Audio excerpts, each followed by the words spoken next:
It's maybe half over, but there's still plenty of fun left in this month. And here with his picks for top 5 events you don't want to miss in August, it's Pittsburgh Magazine Associate Editor Sean Collier. Summer's almost over. That's what I'm still struggling with myself. I know. I have sandcastle plans that are as yet unmet and kayaking plans, and we're going to try to get it all in. But yeah, we're getting to it a little later this month. But the nice thing about the way that events and arts and stuff to do is happening in Pittsburgh right now, you could do a list like this every weekend, almost every day. So it's so true. There's so much going on. Okay, so let's start with one of your events, and this is the Telephone Line and Friends. What is this? The Telephone Line is a great up-and-coming Pittsburgh rock, soul, funk band. We're really in, as far as I can tell, one of the best, one of the golden ages of music in Pittsburgh right now. That's really neat. I'm not old enough to remember like the doo-wop groups. I'm sure that was great. Right. Other than that, things are really great right now. There's a lot of bands that have this kind of rock and roll backbone and then layer a lot of soul on top of it, a lot of blues on top of it. Bands like the Common Heart, Recluse. Another one I really like is the Telephone Line. Their singer, Addie Twigg, I've known her for years. She has absolutely one of the best voices, not just in Pittsburgh, frankly, one of the best voices I've ever heard. And they are having a great show with a couple bands they really like this Friday night, the 18th, at Mr. Small's in Millvale. She told me this is kind of their big show for the year. So this is, if you're looking for a new band to really fall in love with in Pittsburgh, you're going to want to be in Millvale this Friday night. Don't miss that one. Okay, and the Roller Derby playoffs. That sounds like fun. Have you seen Roller Derby? No. It's a great time. Steel City Roller Derby is the local group, and a friend took me out there a little over a year ago to see one of their matches, and I found it's not only a fun event with the costumes and the nicknames and the spirit of roller derby, which some of us have been exposed to over the years, but it's a great spectator sport. You don't have to know all the, I think a lot of people are intimidated by it. You don't have to know. I would be intimidated for sure. Well, certainly by competing. I don't want to get injured. But even watching, you might think, well, am I going to know what's going on?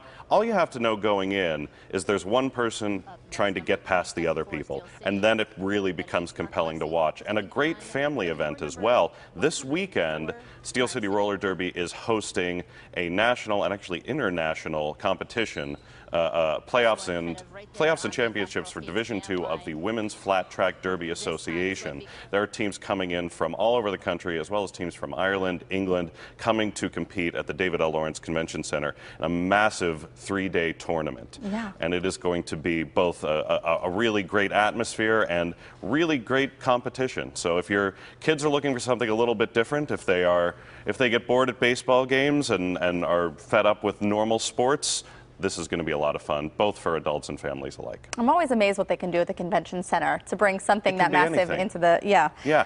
Okay, this is a little more of a niche, but Terminator double feature? Yes. That's your thing? Yes. Well, the Waterfront Movie Theater has a great Wednesday night classic movie series. Okay. If you're ever looking for something to do on a Wednesday night, they're showing something great.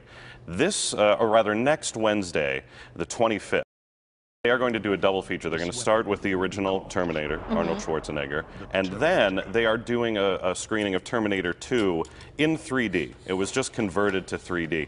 I'm not usually a big fan of 3D movies. You know, it strikes me as unnecessary a lot of the time. Right. But, and this is nerdy and technical, but we'll build to the point, I promise.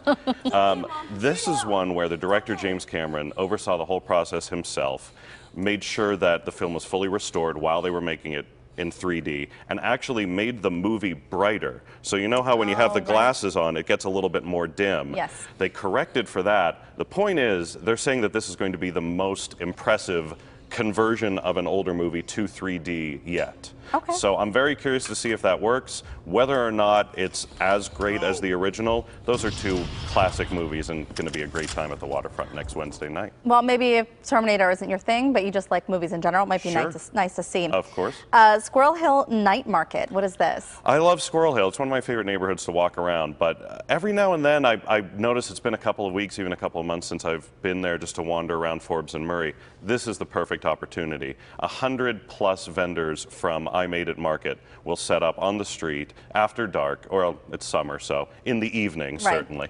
And if you're trying to save money this month, don't go, because you're going to find something, either it's decorations for your home, clothes, accessories. There's going to be so much there that you're going to find a couple of things that you need to bring home, and a great opportunity to wander around the neighborhood, get a drink after, get dessert after, see something at the Manor, another one of my favorite movie theaters. So a great chance to get back to Squirrel Hill. Yeah. And that's August 26th. And then just a couple days later on August 29th, Stars of the Silver Screen. Yes, and this combines two things that I really enjoy. The Warhol has an exhibit right now called Stars of the Silver Screen, and it looks at how young Andy Warhol was really obsessed with the movies and the golden age of Hollywood, and how movies and celebrity culture had an impact on his art throughout his life.